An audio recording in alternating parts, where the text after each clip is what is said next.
Me gustaría hacer algunas preguntas críticas. Estoy a favor de la cultura de la cancelación, soy woke.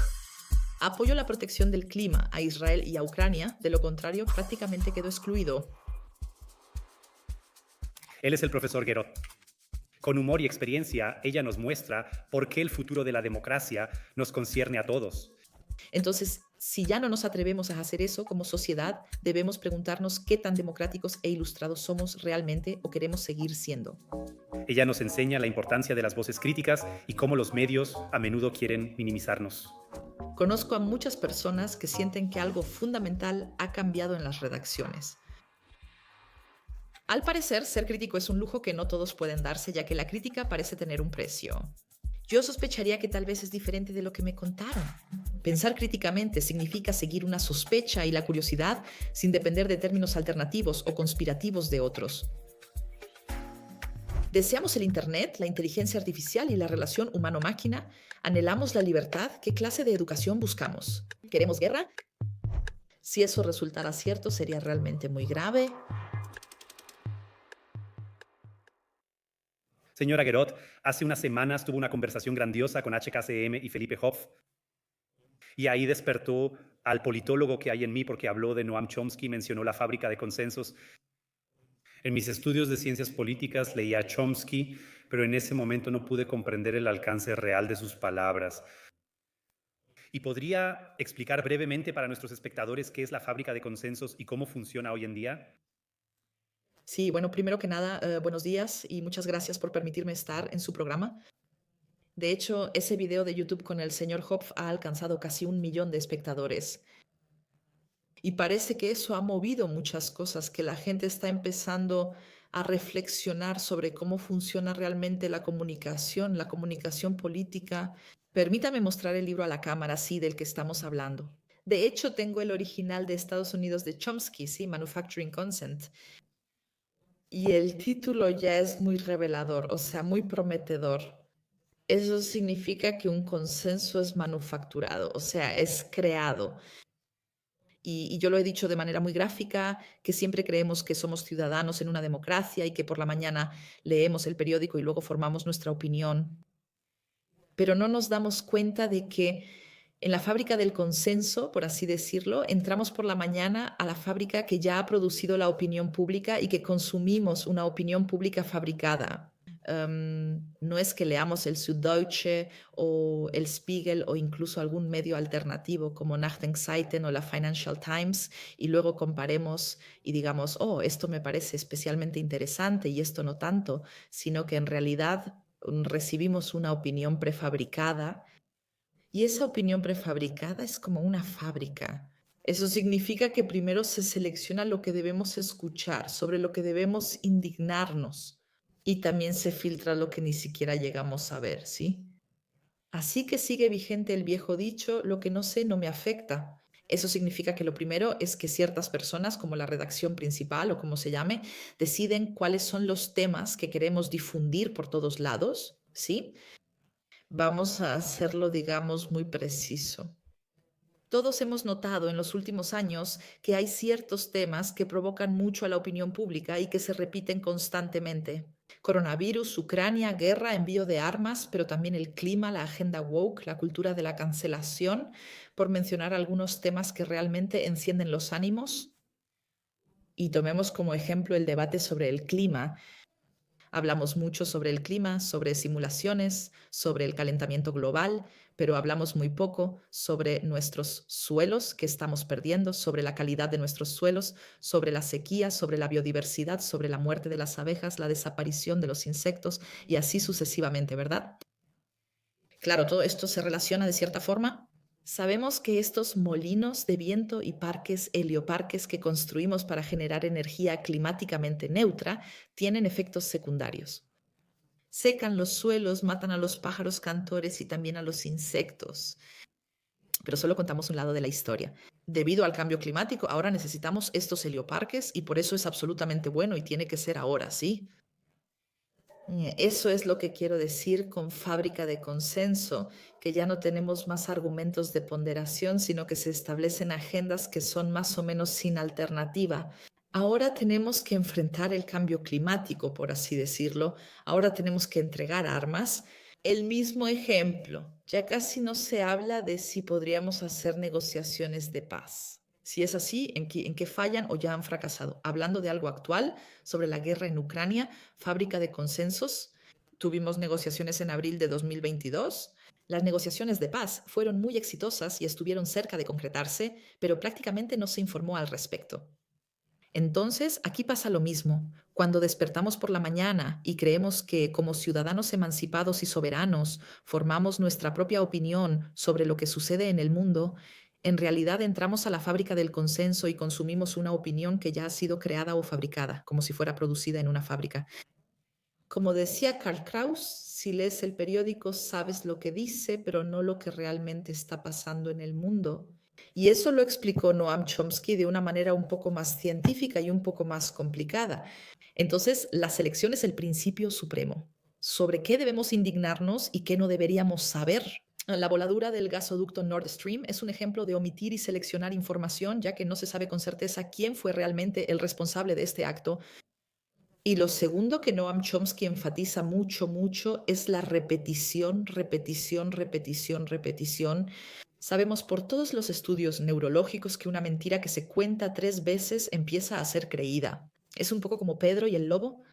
Sí, o sea, si hablas lo suficiente del lobo, todos le tienen miedo al lobo, aunque ni siquiera ha pasado por el pueblo. Y si lo analizamos empíricamente, podríamos encontrar algunos ejemplos en los debates actuales para decir que la fábrica de consensos, según Noam Chomsky, hoy en día funciona especialmente, yo diría, bien. También tenemos Internet. Internet puede realizar especialmente bien la función de selección y la función de clasificación. Y por supuesto, también hay que decirlo, estamos viendo la desaparición de periódicos en Alemania y en toda Europa, donde antes había 10 periódicos regionales y urbanos independientes, como Kölner Nachrichten, ahora existe el grupo mediático Funke. El grupo mediático Funke produce algunos artículos para 5, 6, 7, 10 periódicos que ahora solo son consumidores. Esto implica que casi todos los periódicos tienen el mismo contenido, sin diversidad entre ellos. Y también por eso en realidad se nos quita la función de sopesar, porque en todos lados solo leemos lo mismo. Para concluir, eso es casi la estocada final para una democracia.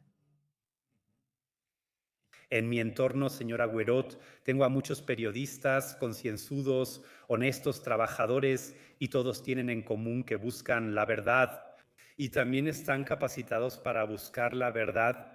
Y sin embargo, hay ciertos temas que usted acaba de mencionar: coronavirus, armas, Medio Oriente, Rusia, etcétera. Parece que solo se permite una opinión. ¿Cree usted que los periodistas solo pueden ser críticos en ciertos temas marginales? Si un periodista estuviera aquí sentado, nunca negaría que se le permite informar de manera crítica. ¿Eso solo aplica para temas marginales o simplemente no puede ir en contra de la narrativa existente? Bueno, yo soy un poco mayor que tú y puedo decir que llevo 20, 30 años moviéndome activamente y de manera diversa por el panorama periodístico alemán. He estado muchas veces con Anne Will, con Maybrit Illner en Deutschlandfunk y así sucesivamente. También conozco a muchos periodistas de Die Zeit, de Deutschlandfunk, de Der Spiegel. Y solo puedo decir, por observación de la vida en los últimos 20, 30 años, que hay muchas cosas que uno sabe cognitivamente, pero otras que uno comprende porque las ha experimentado, ¿sí? Mi conocimiento basado en la experiencia contradice lo que usted ha dicho. Entonces, siempre está la pregunta de si se puede respaldar eso empíricamente. Pero tomemos como ejemplo el coronavirus. Conozco a muchos, algunos periodistas, al menos un puñado, que estaban en las redacciones de Deutschlandfunk o también en Zweites Deutsches Fernsehen, Morgen Magazine o algo así, y que durante la época del coronavirus estaban completamente horrorizados por todo lo que ya no se podía decir. Y algunos tomaron medidas al respecto. Algunos de ellos pidieron un traslado al comité de empresa o solicitaron un año sabático para dar la vuelta al mundo, simplemente para tomarse un año de descanso porque ya no podían soportar estar en sus redacciones. Y cuando hablas con estos periodistas, todos dicen claramente que ya no es como antes. Sí, de hecho ya no podemos discutir de manera crítica, polémica y controvertida. También se puede volver a la fábrica de consensos con algunos ejemplos. Como dije, tengo otra amiga en Deutschlandfunk, sí, que también es responsable de los invitados que se entrevistan allí. Y hace poco Moshe Zuckerman, o sea, un judío, estuvo en Deutschlandfunk en una entrevista sobre Gaza, sobre si eso es un genocidio, su posición respecto a Israel. Y después hubo una enorme cantidad de cartas de oyentes preguntando cómo podían permitir que Moshe Zuckerman estuviera en Deutschlandfunk, porque para ser judío o israelí, digamos, es muy liberal. Sí, y de hecho expuso el punto de vista palestino. Entonces, ahora la pregunta es, ¿qué pasa en los medios donde los oyentes, evidentemente, vuelvo a mencionar la palabra fábrica de consenso, ya están acostumbrados a que lo que escuchan normalmente está dentro de cierto corredor? Tenemos que entregar armas a Ucrania. El cambio climático debe resolverse mañana. Gaza no es un genocidio. Los israelíes tienen derecho a la autodeterminación, o como sea que estén definidos los límites del debate, que si uno se mueve 3 centímetros en otra dirección, por ejemplo, si uno dice, un momento, el antisemitismo no es antisionismo, vamos a hacer una distinción ahí. Entonces los oyentes aparentemente ya reaccionan molestos y dicen, ¿cómo es posible que permitan esa opinión? Eso significa que, creo yo, hoy en día tenemos correctivos en dos niveles. Los oyentes aún aceptan algunas cosas, pero otras las rechazan directamente, considerándolas conspiraciones. Ya no queremos lidiar con eso, ni siquiera escucharlo, porque entonces tendríamos que pensarlo. Eso es un fenómeno interesante. Y lo otro es que tenemos periodistas que tal vez por eso ya ni siquiera se dan cuenta de lo homogeneizada que está la opinión, porque de alguna manera, de antemano, vuelvo a decir, fábrica de consenso ya fue homogeneizada, de modo que lo molesto, lo diferente, ya fue filtrado de antemano. Y por eso los periodistas que, como usted dice, todos buscan la verdad y todos trabajan duro y hasta leen 14 horas todo tipo de cosas, ya ni siquiera se dan cuenta de lo reducidos que están los espacios de discurso o las directrices, porque, como dije, ya se filtró todo de antemano. Lo veo en ambos niveles, el de los oyentes y el de los hablantes. Puedo tomar otro ejemplo. Es interesante ver hasta qué punto ya hemos caído, por así decirlo. Tengo un amigo polaco que estuvo recientemente en Deutschlandfunk para hablar de un tema europeo. En algún momento también se habló de esta guerra entre Ucrania y Rusia y él tenía una posición que, digamos, veía de manera crítica el envío de armas. Y entonces, de nuevo, hubo muchas cartas de los oyentes y una de ellas decía que en 2016 yo había tuiteado un texto de este polaco y que por eso no se le debería invitar. Ahora hay que saborear eso un momento, ¿sí? Un polaco da una entrevista en Deutschlandfunk y sugiere reconsiderar el envío de armas.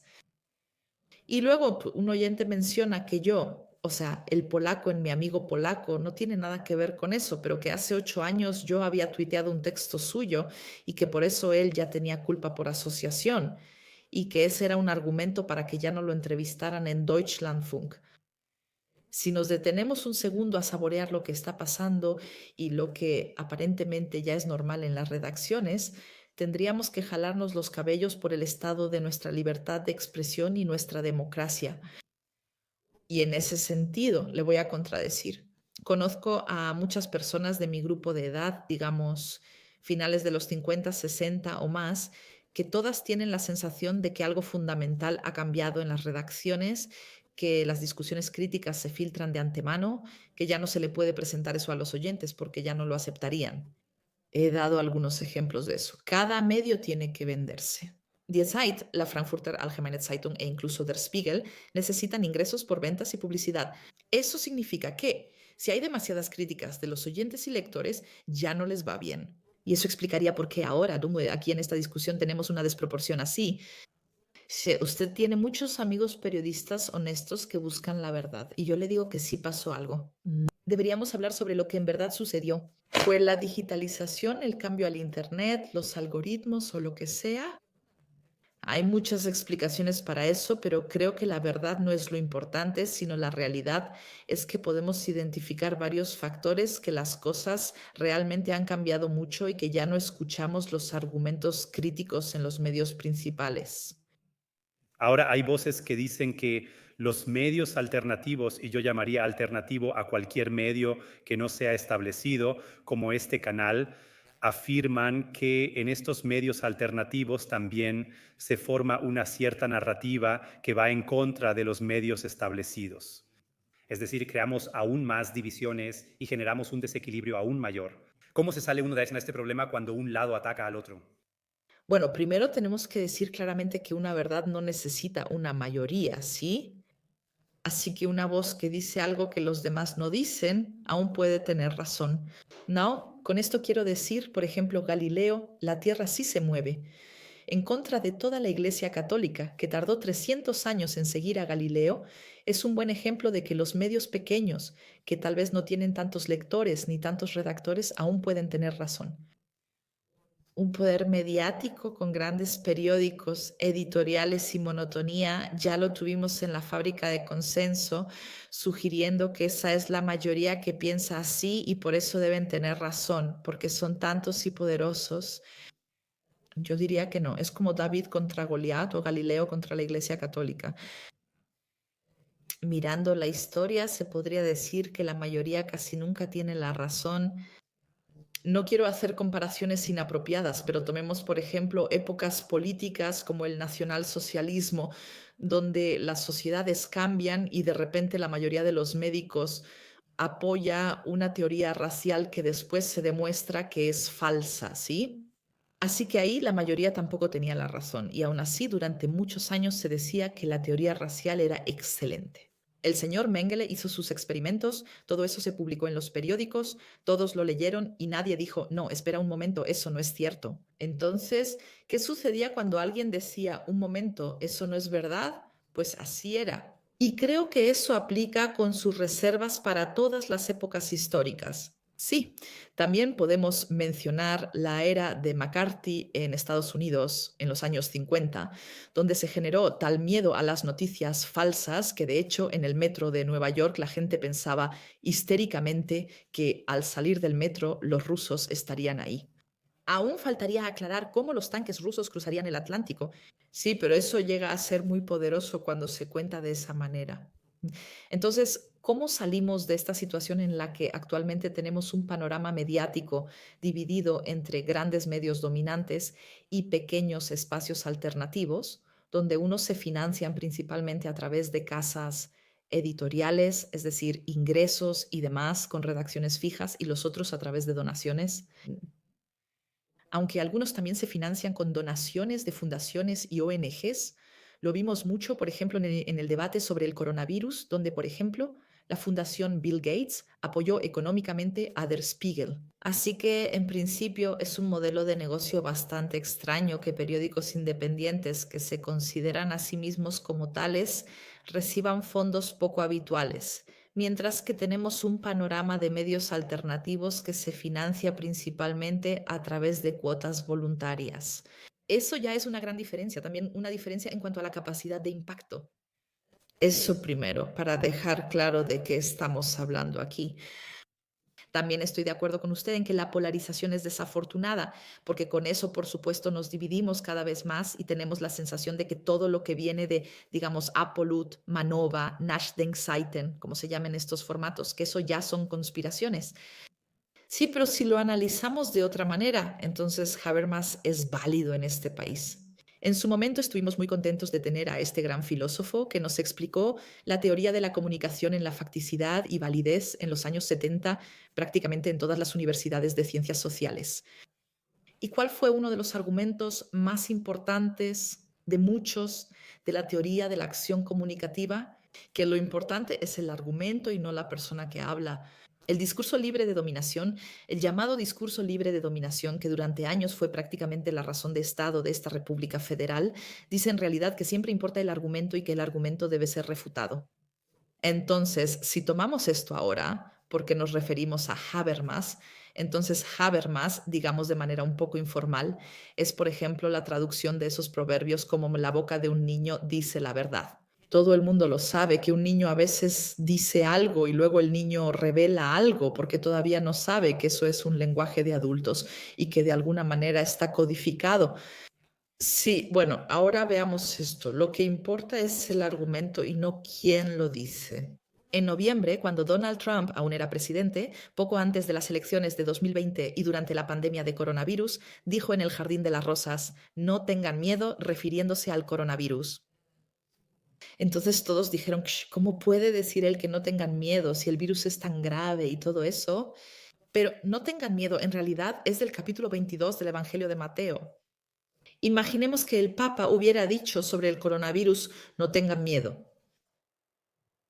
Crean en Dios, no sean lo que sea que un papa quiera comunicar, entonces podríamos haber dicho, oh, el papa está citando el Evangelio de Mateo y probablemente nos habría parecido bien que, por así decirlo, esa palabra viniera de su boca. Pero la palabra del Evangelio de Mateo, que deberíamos y podríamos haber tomado igual de en serio, si el argumento cuenta y no el que lo dice, no se le permitió salir de la boca de Trump. Eso significa que si tenemos una ruptura entre el hablante y la palabra, entonces de alguna manera tenemos un reflejo que dice, no te lo creo. Ese es precisamente el problema con los medios alternativos. Son tan mal vistos, si es que alguien los conoce, que los catalogan como teorías de conspiración. Es fácil decir, mira, ¿dónde está eso? No debo creerlo. Tampoco tengo que creerle a Trump que él cita el Evangelio según Mateo. Y ahora, por ejemplo, tuvimos una situación muy concreta con la voladura del gasoducto Nord Stream, donde todos los medios principales decían, no, no, seguro que no fueron los Estados Unidos. Pero el reflejo en la escena crítica y en los medios alternativos fue, podrían ser los Estados Unidos, porque son los únicos que técnicamente pueden hacerlo, y así sucesivamente. Ahora ya ha pasado un año. Ese mismo día, para ser precisos, también tuvimos un tuit de Radek Sikorski, el exministro de Relaciones Exteriores de Polonia. Ahí decía, gracias Estados Unidos. Y quien conoce a Radek Sikorski, que además es el esposo de Anne Applebaum, una periodista estadounidense que ha ganado el premio Pulitzer, podría preguntarse, ¿por qué Radek Sikorski tuiteó eso? Gracias Estados Unidos. No fue algo que él hiciera a la ligera mientras se afeitaba en la mañana. Por supuesto, después borró el tweet, pero ya había sido muy revelador. En lugar de que Der Spiegel y Stern, antes revistas de periodismo de investigación, digan, genial, tenemos pistas serias como el tuit del ministro de Relaciones Exteriores de Polonia e investigaremos esto, ya no lo hacen. Podría ir en contra de nuestro entendimiento intuitivo, que nuestro mejor aliado haga explotar nuestra infraestructura crítica. ¿Podría ser eso? Como brigada de homicidios, investigamos en todas direcciones. En cambio, o se bloqueó, se barrió el tema bajo la alfombra y cuando se mencionó se minimizó, ¿sí? Así es, y en esta situación ahora tienen el problema de que los medios alternativos están haciendo exactamente eso, es decir, están investigando y siguiendo esa pista, por así decirlo. Y cuando escriben todo eso, entonces viene el argumento de no te creo, ¿por qué? Porque eres un mal medio. Y con eso se pueden descartar todos los argumentos serios, porque simplemente basta con decir eres un mal medio. Y si me permiten agregar una frase más, estuve el 1 de septiembre en Múnich en esa manifestación por la paz. Ahí di ese gran discurso y después se me acercó una mujer que contó sobre las escuelas bávaras. Ella es muy activa en los consejos municipales bávaros. Solo puedo transmitir lo que ella me contó tal cual, pero no tengo razón para desconfiar de personas así, pues lo viven de primera mano. Ellas cuentan desde su propio entorno de vida, y en Baviera sabemos, por ejemplo, que ahora también quieren preparar las escuelas para la guerra, ¿verdad? En tiempos de preparación para la guerra no se necesitan ciudadanos críticos, ya que se supone que debemos estar listos para el conflicto. Eso implica que no deberíamos cuestionar nada, ya que sería muy complejo, ¿no es así? Y esta mujer contó que en las escuelas los maestros tienen la instrucción de decirles a los niños qué medios deben usar y cuáles no. Eso significa que los buenos periódicos son el Süddeutsche, el FAZ, el Spiegel, y además se les dice que si tienen dudas sobre si realmente son hechos o si las cosas son correctas, entonces deben acudir a Correctiv o al verificador de hechos de la ARD y así sucesivamente. Y eso se escribe en el pizarrón y luego los alumnos de 6, 7, 10, 12, 15 años lo copian y así es como se les cuenta. Tú solo crees lo que está ahí escrito y no lo que está en otro lado. Si es cierto lo que cuenta esa mujer, entonces es el fin de la pedagogía crítica. porque lo que sería la pedagogía crítica sería dejar que los niños, los alumnos, lean todo y luego preguntarles, Costama, ¿qué les parece a ustedes que es plausible? ¿Qué creen ustedes que de alguna manera es una realidad para ustedes? ¿Qué opinan sobre el texto? ¿Cómo lo interpretan? Eso significa que si antes ya les dices a los niños que no solo tienen que leer eso, sino que ahí está la verdad y escribes en el pizarrón que lo demás, por así decirlo, ya no se escucha, entonces ya no estamos con Rosa Luxemburg ni con Voltaire, de que puedes decir lo que quieras, aunque yo esté totalmente en contra de lo que dices. Y eso, de verdad, para la República Federal de Alemania, me parece, como dije, esto es una transmisión de lo que dijo esa señora, si eso fuera cierto y si además fuera cierto que los maestros que no lo hacen, porque eso se puede controlar, siempre se puede saber lo que hacen los maestros, los alumnos se lo cuentan a sus padres y así sucesivamente, que los maestros que no lo hacen, o sea, que no dicen, aquí hay verificadores de hechos y demás, que sean advertidos, o sea, que reciban cartas de advertencia si no instruyen así a sus alumnos. Entonces, todos deberíamos preocuparnos mucho sobre cómo vamos a formar ciudadanos críticos, pensantes, emancipados y soberanos a partir de nuestras futuras generaciones. El caso que usted acaba de describir fue en Baviera, porque yo mismo enseñé durante 7 años en escuelas de Berlín, en preparatorias, política y economía. Y eso también ataca un poco el ethos de ser maestro, cuando te imponen desde afuera lo que debes enseñar, lo que no, lo que debes omitir, etcétera. Y al menos en mi experiencia con los grados superiores no puedo confirmar eso porque en realidad siempre tuvimos un discurso muy crítico y también educamos a los alumnos para que hicieran preguntas críticas, pero tal vez también fue algo muy específico de mi escuela. Seguramente habría que preguntarle a la colega en Baviera. Tal vez los colegas en Baviera sean algo más estrictos, pero si ese fuera el caso, definitivamente sería una señal muy, muy alarmante. No quiero generalizar. Ya lo dije claramente, solo lo escuché de una mujer que al parecer lo vivió en carne propia y si eso es cierto, por eso estamos hablando de ello. Siempre es así, hay que prevenir desde el inicio. No quiero generalizar, solo quería contarles. He dicho en varias ocasiones que si eso llegara a ser cierto, entonces sí sería realmente muy grave. Y en ese sentido, tal vez sea una buena sugerencia que lo pensemos porque nos quedamos en Habermas en el discurso libre de dominación y en que debemos separar al hablante del argumento. Ya no separamos el argumento, sino que nos enfocamos únicamente en la función del hablante, si viene de corrective. Entonces es genial, ellos nos dicen la verdad. Y si no viene de corrective o del verificador de hechos, sino de Nachdenkseiten, entonces está enredado y es falso. Y si además tenemos, por así decirlo, en un entorno donde de hecho muchos de estos medios también aparecen en el informe de la Oficina para la Protección de la Constitución como medios problemáticos, aunque no hay ninguna razón para ello. No hay ninguna razón para incluir a Nachdenkseiten como un medio problemático. Y ahí es donde realmente empieza el problema. Porque como está en el informe de la Oficina para la Protección de la Constitución, ya tienes un argumento para decir, pero ahí dice que es un medio malo. Y con eso te evades de la obligación de no hablar sobre el medio, sino sobre el contenido que aparece en Nachdenkseiten. Eso es lo fatal en lo que estamos cayendo. Entonces solo observamos superficialmente el origen del argumento. Entonces pueden deshacerte si la superficie es incorrecta. Y por otro lado, le creen, no sé, a Der Spiegel, por ejemplo, que durante el coronavirus, no quiero decir que mintió descaradamente, pero entrevistas con Lauterbach decían, veremos condiciones en África como nunca antes. Hubo portadas e historias en Der Spiegel o solo Relotius. Así que veamos nuestra prensa de calidad, sí, este escándalo de Relotius, ¿no? ¿De qué trataba la historia? Sobre algún país, sí, una historia supuestamente investigativa, completamente inventada, que pudo publicarse 4 veces en 4 entregas. Increíble, incluso ganó un premio de periodismo y al final resultó que era totalmente inventada, sí, pero como estaba en Der Spiegel, todos lo creyeron, sí. Imagínese si hubiera estado publicada en Nachdenkseiten. Probablemente eso habría sido motivo suficiente para cerrar Nachdenkseiten con el argumento de que no es un medio serio. Der Spiegel no sufrió consecuencias, ya nadie lo menciona. Es crucial que lo comprendamos. Y sí, Mi pareja es periodista de Deutsche Presseagentur y hace 2 años tengo un muy, muy buen ejemplo.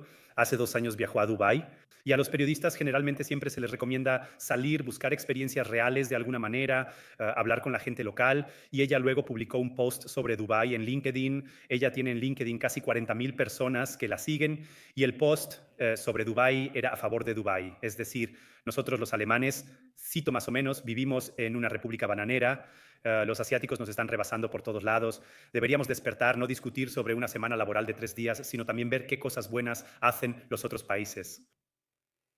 Y lo formuló en todo este lenguaje de LinkedIn, todo políticamente correcto. Lo publicó y 2 horas después vino de ese centro extremista que usted acaba de describir la peor oleada de odio, porque siempre exigimos a los periodistas que demuestren postura interna, soberanía, generosidad y que vean más allá de lo evidente. Pero también somos implacables con los periodistas cuando expresan una opinión que quizás no coincide con la nuestra. Y ella y yo lo viví de cerca como una persona que es curiosa, que también quiere ver más allá de lo evidente, que quiere ser crítica, fue destruida y luego estuvo a punto de tener un ataque de pánico. Y creo que siempre exigimos mucho, mucho, pero cuando la opinión no coincide con la nuestra, somos tan extremistas y tan radicales que estamos dispuestos a destrozar a esa persona. Solo puedo decir que, si como yo han contado, probablemente haya aún más de los que he contado, pero tuve que soportar 187 artículos de odio sobre mí, la controvertida profesora. Ahora también me han ascendido, por así decirlo. Sí, ya no soy controvertida, ahora soy políticamente problemática. Cualquiera lo puede ver, o sea, cualquiera que lo vea ahora puede ver que soy políticamente problemática. Esos son encuadres que son terribles y puedo asegurarle a cualquiera que esté escuchando que no es un paseo en pony. La verdad es que me tomó mucho tiempo emocional y psicológicamente, digamos, pero ahora ya puedo hacerlo. Ahora estoy completamente tranquila porque tengo distancia de esas cosas y lo veo de manera muy objetiva y digo, ¿qué es este caso Gerot? Quiero dejarlo claro. Ahora entiendo que el caso Gerot es solo un fenómeno de una sociedad que necesita exaltarse por algo, es decir, en caso de duda, tiene que lidiar con la pregunta de cuánta verdad está dispuesta a permitir esta sociedad. ¿Sí? ¿Cuánta justicia, no? Da igual. Imagina un globo flotando en el aire que dice el caso Gerot y todos me miran y me señalan con el dedo diciendo, señora Gerot, qué terrible. Pero yo ya me salí de ese globo hace mucho y me puse a salvo emocionalmente. Pero al mirar ese globo me pregunto qué sucede ahí. ¿Qué clase de sociedad necesita, desde la comodidad de su sofá y por internet, actuar como francotiradores para perseguir a una mujer? Aquí normalmente estamos en contra de la discriminación. Las mujeres deben ser protegidas. Antropológicamente, normalmente la mujer es el género que debe ser más protegido. En mi caso, solo fueron hombres. Los nombres están mencionados en el libro El caso Gerot, Marcus Linden de la Universidad de Trier, Amina Sehi, Patrick Barnas, todos los que fueron como francotiradores. ¿Qué pasa en una sociedad que necesita casar públicamente a una mujer? Esa es una pregunta antropológicamente muy interesante y que eso no, pues su pareja es solo un ejemplo. LinkedIn, que ahora lo escenificamos así, básicamente como en el pan y circo de la antigua Roma.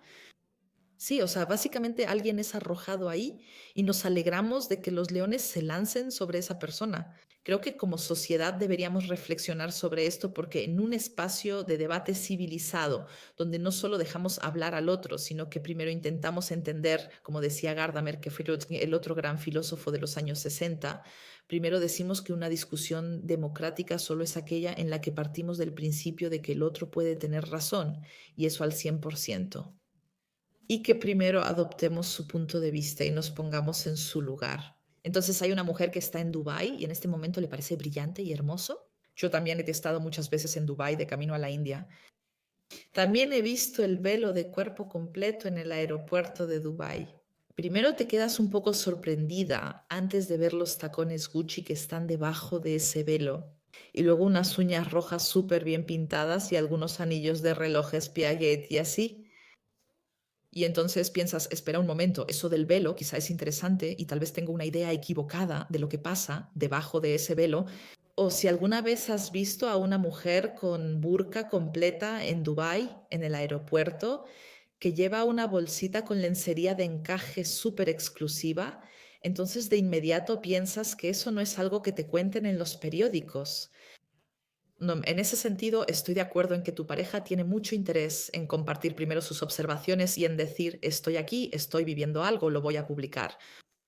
Y que otras personas que probablemente nunca han estado en Dubái tengan que atacarla, así como me atacaron a mí o a tu pareja, eso realmente ya no tiene explicación. Así que en ese sentido estoy tranquila. Pronto voy a sacar un nuevo librito sobre la democracia al mercado. Pero cuando siempre hablamos así, el occidente, nosotros, el buen occidente de los valores, y los demás son las dictaduras malas, como Rusia, Irán y China. Cuando le preguntas a la gente cuándo fue la última vez que estuviste en Rusia, o acaso alguna vez has estado ahí, o cuándo fue la última vez que estuviste en China, o acaso alguna vez has estado ahí. Entonces, ¿de qué estás hablando realmente, aparte de lo que lees en el periódico y que para colmo también te lo crees, verdad?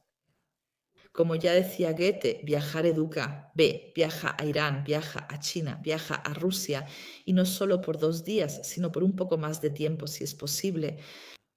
La mayoría de las personas que conozco personalmente que viajan con frecuencia a China, Rusia y sobre todo a Irán regresan con una imagen de esos países que no coincide con lo que contamos sobre ellos en nuestros periódicos.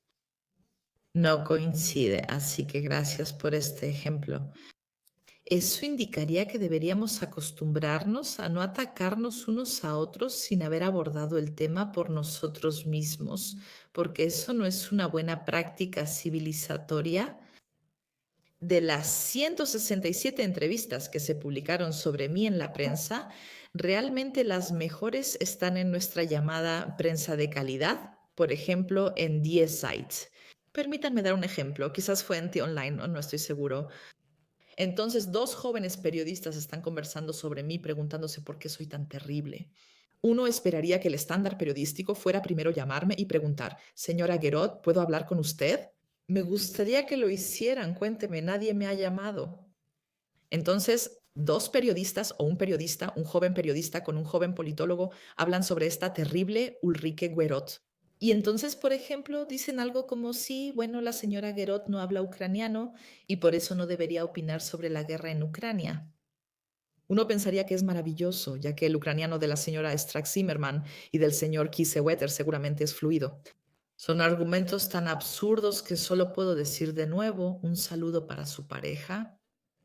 Publique más a menudo sobre las cosas y los lugares donde se encuentra. Entonces, sí, ya no nos atrevemos a compartir nuestra experiencia y por eso nos echan encima un montón de basura solo porque otras personas no quieren dejar que una nueva experiencia entre en su realidad. Entonces, como sociedad deberíamos preguntarnos qué tan democráticos, ilustrados y civilizados somos o queremos seguir siendo. Ujú. Ser crítico, señora Guerrero, también es algo que uno debe poder permitirse, especialmente cuando depende tanto de los ingresos por publicidad. Quiero decir, alguien como Mark Friedrich o Hossen Hopf, por supuesto, pueden estar diciendo consignas todo el tiempo porque seguramente tienen un montón de bitcoins en algún lado, seguramente tienen varias barras de oro escondidas en algún lugar. ¿Y cómo cree usted que la dependencia financiera influye en el periodismo? Bueno, no tengo problema en decir que no soy periodista, pero me despidieron y en mi opinión eso lo decidirá un tribunal. Ahora mismo estoy en una demanda de protección contra el despido en segunda instancia, así que estoy esperando una audiencia de mi caso ante el Tribunal Laboral Regional en Colonia, probablemente en la primavera de 2025. Pero tengo pruebas sólidas, digamos, de que no me despidieron por el llamado plagio, sino por 2 libros críticos que escribí en el año 2022. Uno es Quien calla otorga y el otro es Fin de Juego Europa. Uno en marzo y el otro en octubre de 2022. Esto no solo afecta a periodistas, sino también a científicos críticos. También se trata de empleados críticos de las aseguradoras de salud durante la crisis del coronavirus. Recordamos a un jefe de la aseguradora BKK, Andreas Schöfbeck o algo así, que publicó datos sobre las consecuencias de la vacunación o quería que se discutieran y también perdió su trabajo y así sucesivamente. Eso significa que estamos en un entorno en el que lamentablemente no solo afecta a los periodistas, ¿no? Sino que al parecer también a los científicos y aparentemente también a empleados de, digamos, autoridades estatales o semiestatales. Una aseguradora de salud no es una autoridad estatal, pero forma parte del sistema de salud estatal. También hay funcionarios como con del Ministerio del Interior, que al inicio de la crisis del coronavirus argumentó contra un documento alarmista y recibió un procedimiento disciplinario. Esto implica que desafortunadamente muy pocos alemanes saben que estamos en una situación donde la crítica tiene un costo y ese es, por supuesto, el mejor argumento. Uno debe poder permitirse ser crítico. Eso por un lado, pero también tenemos esto de, oh, puedes decir lo que quieras en este país, puedes decir lo que quieras. Sí, todavía puedo decir lo que quiera. O sea, tampoco me han puesto contra la pared y fusilado como tal vez en otros tiempos y en otros regímenes. Pero al menos como mujer de casi 60 años, de un día para otro, perdí mi salario y mis ingresos. Deben imaginarse que como profesora también ganaba unos cuantos miles de euros al mes. Y quien quiera experimentar cómo se siente perder el salario de un mes a otro y cómo se las arregla uno con eso, es una experiencia interesante. Como la mayoría de la gente, como usted dice, no quiere tener esa experiencia porque muchas personas también tienen hijos, o sea, no están solas y no pueden tomar esa decisión solo para sí mismas, sino que también tienen la responsabilidad de cuidar a sus hijos. Solo por eso es que funciona así. Y por eso, hablando de periodistas, teníamos una radiodifusión pública que, financiada por cuotas, debería permitir que los periodistas puedan y deban ser críticos en cumplimiento de su deber estatal, es decir, como el cuarto poder, cuestionar críticamente al gobierno y aún así no perder su trabajo por hacerlo. Esa era la idea de la radiodifusión pública, porque otros formatos como Sat.1 o lo que sea son medios libres, pero no necesariamente son formatos de medios críticos. Así que ahí tal vez esperas televentas, pero no necesariamente una cobertura crítica sobre cualquier cosa, como la crisis del coronavirus. Y en ese sentido es muy importante que tengamos claro de nuevo que así es como realmente debería ser. Si su suposición o su tesis es que hoy en día eso ya no está garantizado, que incluso en la radiodifusión pública la gente ya teme ser sancionada si cumple con su deber, es decir, hacer una cobertura crítica, entonces en realidad ya estamos más allá de lo que debería ser aceptable en este país. No sé quién lo notó, pero también hubo, ¿cuándo fue eso? Antes del verano, ya no recuerdo exactamente cuándo, abril, mayo, hubo un llamado de varios empleados de la radiodifusión pública que señalaron precisamente eso. La radiodifusión pública debe volver a cumplir con su misión y nosotros pagamos a los periodistas para que sean críticos. Y si lo son, no deben ser castigados por ello, es decir, no deben ser sancionados. Pero hay algunos casos destacados. Por ejemplo, Ole Scambrax, para quien quiera buscarlo en Google, trabajaba en Südwestrundfunk y luego escribió un texto en Multipolar diciendo, ya no puedo más. El texto superó el 1.000.000 de visitas y es fácilmente encontrable en Google. Y Ole Scambrax tuvo que dejar el Südwestrundfunk, por así decirlo. Él no lo habría hecho si no fuera necesario. También tiene 2 hijos. Y en ese sentido, esto no es un paseo en pony, solo porque la mayoría de la gente puede ser atrapada por esta cuestión existencial. Solo por eso hemos tenido las distorsiones que lamentablemente, en mi opinión, tuvimos en los últimos años con el tema del coronavirus y con el tema de Ucrania. Y eso explicaría que el cierre de la fábrica de consensos con la que comenzamos esta conversación ya ocurrió hace mucho tiempo. Todos ya sabemos dónde está el consenso en esta república. Sí, bueno, en caso de duda, lo digo un poco a la ligera, estoy a favor de la cultura de la cancelación, soy woke, estoy a favor de la protección del clima, de pegarse por el clima, a favor de Israel y de Ucrania. Si no soy eso, entonces estoy prácticamente fuera. Sí, sí digo que quiero hacer algunas preguntas críticas, que quiero cuestionar algunos datos, entonces prácticamente ya me han echado de la fábrica del consenso. Pero ahora existe alguien como Sarah Wagenknecht, quien a pesar de sus posiciones muy polémicas sigue presente sin ser cancelada, porque la tratan con guantes de seda en público. Bueno, no son precisamente guantes de seda. El título de la revista Spiegel es un claro ejemplo de eso. La revista Spiegel tituló Reventadora del sistema a Sara, quien aparece atrevida con un bonito traje en una foto interesante elegida para la portada. Se nota un poco de barriga, ¿me entiende? Ahí de inmediato la vuelven a desacreditar, por así decirlo, o algo así. Sostiene un cóctel Molotov en la mano y abajo dice, la rompe sistemas. La verdad no sé, todavía no he visto el Spiegel en el kiosco, solo me lo mandaron. Espero que esa sea la portada, o sea, que sea cierto. Si no he salido desde el domingo, al menos no al kiosco, pero vaya que es una portada. Y si ve la emisión de Karen Mioska que vimos recientemente o ayer sobre eso, si la ve fue, ¿cómo decirlo?, una inquisición. Eso no fue una entrevista entre Karen Mioska y Sarah Wagenknecht. Entonces Karen Mioska, digamos, estaba en la postura de inquisidora que, por así decirlo, tenía que responsabilizar y confrontar a esta saboteadora del sistema, Sarah Wagenknecht, en nombre de toda la prensa dominante. Y en mi opinión, Sarah Wagenknecht recibió preguntas que eran inaceptables y que otro político no habría recibido. ¿Por qué gana tanto dinero con sus libros si siempre dice que está a favor de los menos favorecidos en la sociedad? Todavía no he escuchado que le pregunten a Christian Lindner en cuántos consejos de supervisión está sentado realmente. Tampoco he escuchado que le pregunten a Strack Zimmerman cuánto ha ganado con acciones de Rheinmetall y en todas esas otras fábricas de armas donde está en el consejo de supervisión. O sea, realmente intentaron exhibir a Sara. También le negaron que realmente se preocupe por los asuntos sociales.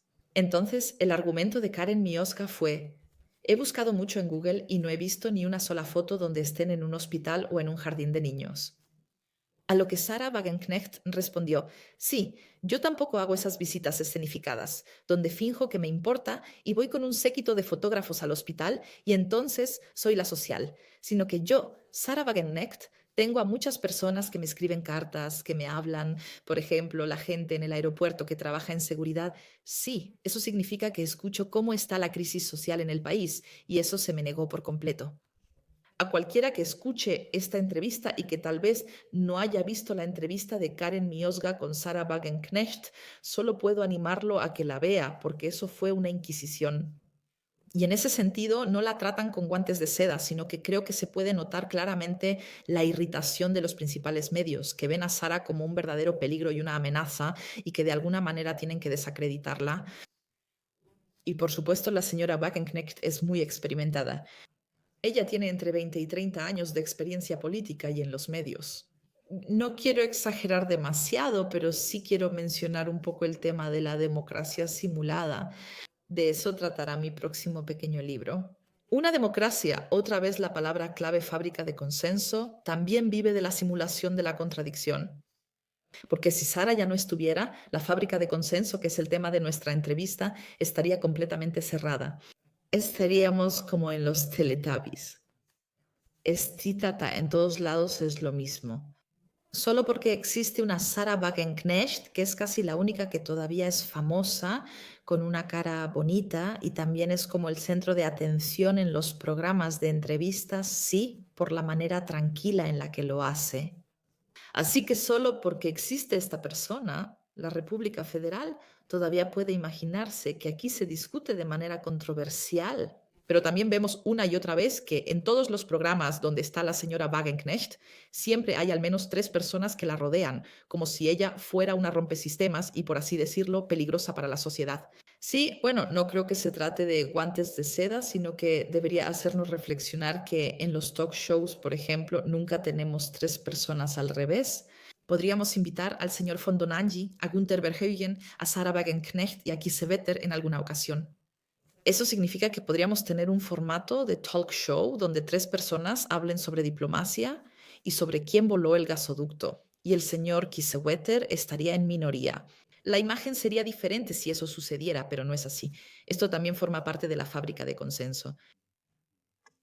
Es decir, que la imagen ya existe de antemano, existen las narrativas y, en consecuencia, los invitados son seleccionados de tal manera que al final se confirme la narrativa. Considero que la señora Wagenknecht es actualmente la figura política más relevante e interesante en diversos aspectos. Ahora ella realmente tiene una palanca política a través de las negociaciones de coalición en Turingia y en Sajonia y seguramente también en Brandeburgo, sí, ahora en las elecciones. Es extraordinariamente inteligente y puede expresarse con seguridad en muchísimos temas. Y el hecho de que a ella, repito, Karen Miosga, haya que rodearla así en cada programa de entrevistas, casi como si tuvieran que acorralarla y luego, de verdad lo digo, difamarla o incluso presionarla personalmente. ¿Cuánto ha ganado con su libro y así sucesivamente? Aún me queda, si lo aplicáramos a todos, estaría de acuerdo. Pero entonces, por favor, hagamos las preguntas a toda la fracción del Partido Democrático Libre o a quien sea, a todos los diputados que están en algún consejo de supervisión para que les reprochemos eso. Eso, por supuesto, es difamatorio y excluyente. Con eso la están poniendo en una esquina determinada. Y ahora tal vez otra vez la historización de su persona. Así que veamos con qué vocabulario se está trabajando ahí. Entonces hay un diputado de la Unión Social Cristiana que ahora tuitea, la señora Wagenknecht es la materialización del pacto Hitler-Stalin. Si no fuera tan ridículo, uno tendría que reírse a carcajadas. ¿Qué relación tiene la candidatura de Wagenknecht en 2024 o la fundación del partido con el pacto Hitler-Stalin? Es absurdo. Al mismo tiempo, justo con las elecciones y el éxito de la alianza Sarah Wagenknecht, salió a la luz este viejo video de la señora Wagenknecht de poco después de la reunificación, no sé, 1990-91 o algo así. Ahí está sentada una Sarah Wagenknecht muy joven, que probablemente solo estaba perpleja como una joven sobre lo que estaba pasando. La República Democrática Alemana se estaba disolviendo y ella dio su opinión al respecto y básicamente habló sobre su país y sobre qué le gustaba su país. Eso debe estar permitido. Entonces, por favor, imagínense todos que mañana la República Federal de Alemania colapsa por alguna razón, por cualquier razón. 3 días después les preguntan cómo se sintieron en ese instante. Y ahí está sentada una chica joven y dice, en realidad a mí me gustaba mucho aquí y tuve una infancia bonita y así sucesivamente. ¿A quién se le quiere poner palabras en la boca con esta entrevista? En realidad. Sí, y de repente surgen insinuaciones como que porque dio esta entrevista, Sarah Wagenknecht nunca se ha distanciado de las atrocidades de Stalin. Eso es tan absurdo. Entonces, la verdadera pregunta es, ¿de dónde viene esta estupidez grotesca de la cultura de debate que ahora tenemos que confrontar a la señora Wagenknecht con las atrocidades de Stalin porque no se nos ocurre otra cosa? También se puede ver al revés y decir que es un gran éxito para la señora Wagenknecht que ahora tengamos que golpearla con esos garrotes, como si no pudiéramos enfrentarla intelectual, política y programáticamente con lo que está en el programa de su partido. Claramente no podemos, por lo que debemos sacar a Stalin de inmediato. Sí, o por ejemplo, otra vez con Karen Miosga se trató mucho del argumento del culto a la personalidad. Ya hay camisetas y tazas con la imagen de Sarah Wagenknecht. Solo puedo decir que el éxito genera envidia.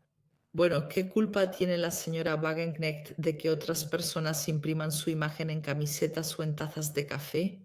Aparentemente el BSW se ha esforzado por controlar eso para que al menos esté un poco más homogenizado y tener un poco de control sobre ello. O sea, que no cualquiera lo haga como quiera, sino que al menos el BSW pueda decidir qué imagen va en qué taza.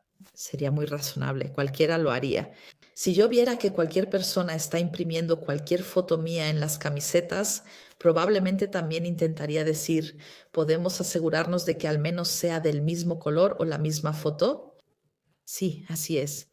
Pero luego acusan a la señora Wagenknecht de culto a la personalidad porque no pueden lidiar con su éxito. Exactamente, y de eso se trata. Sí, no hablamos del éxito.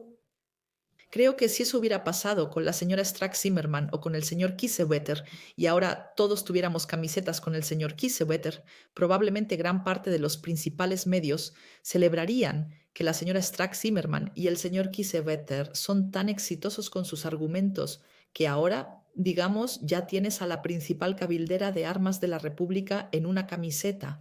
Pero no hablaríamos de culto a la personalidad, sino que probablemente diríamos que son políticos exitosos. Así que en ese sentido las semánticas alrededor de la señora Wagenknecht son muy notorias y más bien indican que la señora Wagenknecht ahora tiene un potencial político considerable y que con todos los medios posibles y con todos los recursos de la fábrica de consenso no la van a sacar de la fábrica de consenso, sino que la fábrica de consenso la necesita para escenificar sus discusiones controvertidas. Señora Guerot, al mirar hacia los próximos 3 a 5 años, ¿ve también desarrollos positivos que le den esperanza? Siempre, o sea, siempre. Bueno, yo básicamente estoy con Hans Jonas. Soñar, esperar, creer.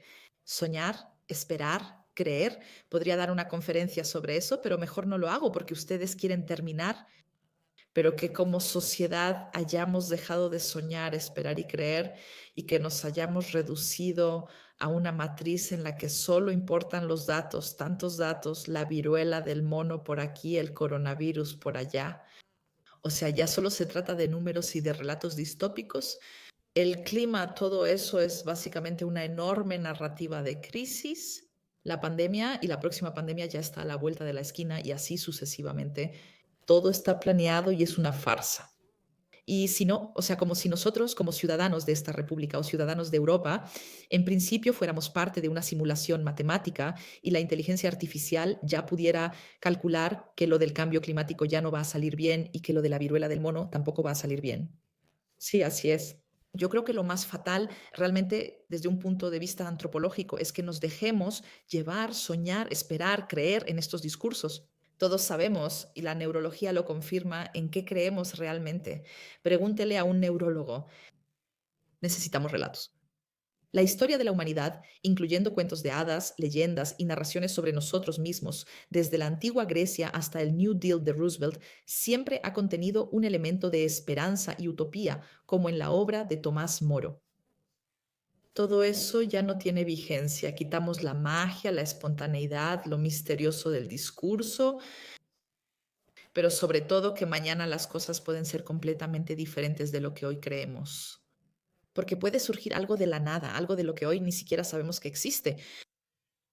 Y que permitamos que nos quiten eso, eso es epistemológicamente, o sea, desde nuestras estructuras de pensamiento, muy problemático.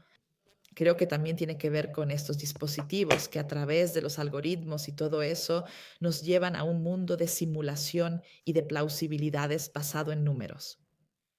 Y por eso digo que en los próximos 2 o 3 años habrá muchas cosas positivas, porque lo que noto, yo también fui expulsada de la fábrica de consensos, solo puedo decir que afuera es bonito, afuera hay muchas flores coloridas, afuera hay gente súper inteligente que ya está construyendo el nuevo mundo. La fábrica de consensos no se ha percatado de lo que hay afuera debido a que tienen las ventanas y persianas cerradas. Pero afuera se están cultivando flores coloridas, afuera se está creando el nuevo mundo, afuera hay asambleas ciudadanas. Tengo otro libro, lo voy a mostrar ahora a la cámara. Afuera existe Eurotopia, que es el directorio de todas las pequeñas comunas autosuficientes en Europa. Todos ellos practican slow food y no usan glifosato. Así que creo que hay un movimiento increíble de nueva reflexión. ¿Qué tipo de educación queremos? ¿Queremos Internet, inteligencia artificial y la relación humano-máquina? ¿Queremos códigos de barras en todas partes, libertad, un tipo particular de escuela? ¿Queremos guerra? Y percibo un movimiento casi como de hormigas en, no quiero decir en la clandestinidad, sí, pero en una sociedad civil, donde yo personalmente, después de que me echaron de la fábrica de consensos o me despidieron de la universidad, veo tanta actividad, tantos ciudadanos que están pensando en algo nuevo, que estoy completamente convencida de que es como si la semilla ya estuviera en la tierra, sí, y que en la próxima primavera ya va a brotar a través de la tierra.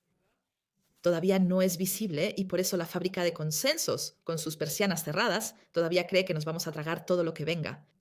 Y creo que será totalmente distinto.